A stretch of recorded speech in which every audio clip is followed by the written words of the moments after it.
بەڵێ سلێمانی سلێمانیە لا نووسینی بێستون محەممەد ساڵح بەشی سیانزە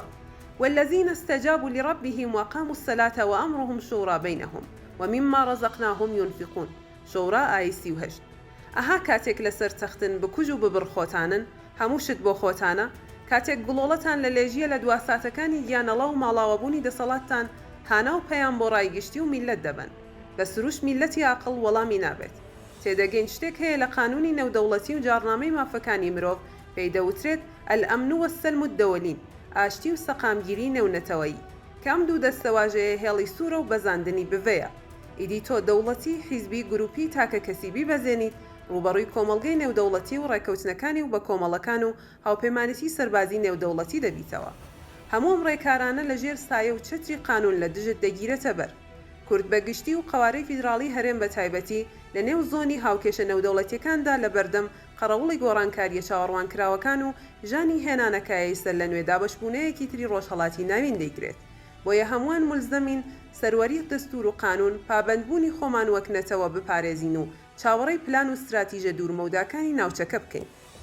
ئەزمموی هەرێمی کوردستان 34 ساڵە بە هەموو خراپ بەکارهێنانەکانی دەسەڵات و توندکردنی ڕەشمەی حکومڕانی بۆ بەرژەوەندی تاک و حیزب و خێزان و بنەماڵە و خێڵ و عەشرەت و گروپ و دەرەبەگی سیاسی لێرە و لەوێ بەرکار و بەکاربراوە لە قۆناغی دەرەبەگایەتیدا بەردەوام بووە و لە پژانی نوسق بۆ حکومڕانی و دەسەڵات و بەڕێوەبردننی دا و دەستگاکان پاش 34 ساڵ درێژەدان بەوەی کە بەرامبەر چین و توێژەکان گیراوەتە بەر کاردانەوە و لێکەوتی نەرێنی هەبووە لە تەواوی مەحفلی نێودەوڵەتی و هەرێمی و ناوخۆ شکور بۆ خوا یەکەم نوتق و یەکەم زمان پژان تەواویەوانەی ناویان هێنرا وردە وردە دارەداری سەروەری دەستور و قانون و پاراستنی ئارامی و سەقامگیری لە ناوچەکە و لەسەر ڕاستی دنیا خەریکن ممارسەی دەکەن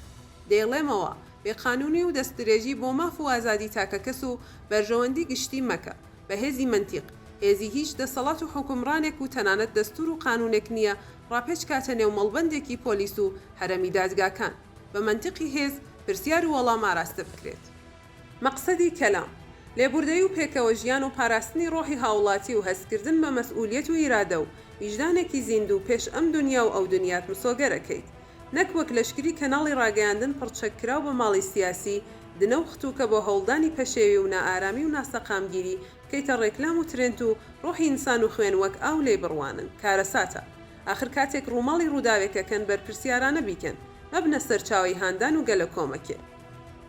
هەر بۆ نمونە کەناڵێک هەیە ناوی ئاڤایە ئەڵێن هی بەچکە مەسئولێکە لە ڕووداوی پیادەکردنی سەروەری قانون هەموو چوونیەکین لە بەردەم قانون وەک هەواڵێکی کێبڕکێ و یاریکردنی مناڵان نووسی بوویان هەورازگڵپی ڕێکۆردەکەی چێنەر دەشکێنێت هەرو کەناڵە چۆڵەوانیە لە کاتی ڕووماڵکردنی ڕووداوەکەی سلێمانی وێنەی گەنجانی کوردی بە پۆشاکی سەربازی و بڵاو کردبووە و عەرەبەکان لەیان بوو بۆ ترێنتی ڕۆژ و تانە و گاڵتەیان بە عەقڵی کورد دەکرد نووسی بوویان لەسەر وێنەکان سلێمانیە القوات الأمنية تعتقل القوات الأمنية یاخود پەیامنێرێکی کەناڵ هەشت پاش ڕووداوەکە و جەختکردنەوە لەسەرەوەی ئارامی گەڕاوەتەوە بۆ سلێمانی چوو بووە نێو خەڵک و دیداریان لە تەکدا بکات بێجارەکە لی پرسی بارودۆخ چۆنە خانووی پەیامنێر لە وەڵام داوتی ئەوەی ڕۆشت ڕۆژ یعنی چی خانم ئەگەر کەس و کار و برای خۆت با لەو ڕووداوەدا لە هەر بەرەیەک بواە و شەهید باە هەمان هەڵوێست و هەمان زاراوت بەکاردەهێنا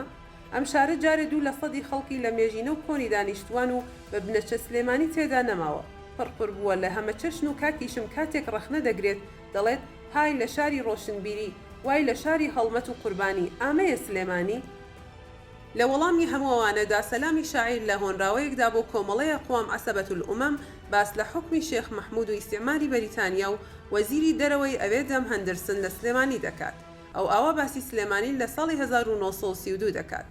لە عەداڵەتتان واقم وڕماوە لە سیاسەتتان سەرم سوڕماوە خوێنی ملوێنێ کورد ئەڕژێنی بۆ ئەوەی تۆزێ تورک بترسێنی خوێنی مەزلومی کوردی ڕوت و قوت حەڵاڵە لەلای لە سلێمانی جادەی بەرسەرا بە خوێناوی کورد ئاوڕشێن کرا تۆ نەبی نایکا دوژمن بە دوژمن حەق بۆ نەستوری ئێمە بۆ کوشتن چۆن ئاجز نابی لەم خوێن ڕشتنە لەلای تۆ ئەڵبەت حقوق کوشتنە ناترسن ئەتریخ نەعلەتتان بکەن کوتەکی دەستی میستەر هەندەرسن بەڵێ ها ئەمەیە سلێمانی هەڵوێستی ڕۆشن فکر و خەڵکی سلێمانی لە ساڵی 1931 بەرامبەر بە داگیرکەر و ستەمکار ئاوای گوتووە بەڵێ سلێمانی سلێمانیە تێگەیشتن بۆ سیخڕ و پیاوی دەستی دوو گورزە و مەچەکی پۆڵاینی ڕۆشنفکران و نخبەی سلێمانی سەهلە و سەهل نییە بۆیان بەردەوامی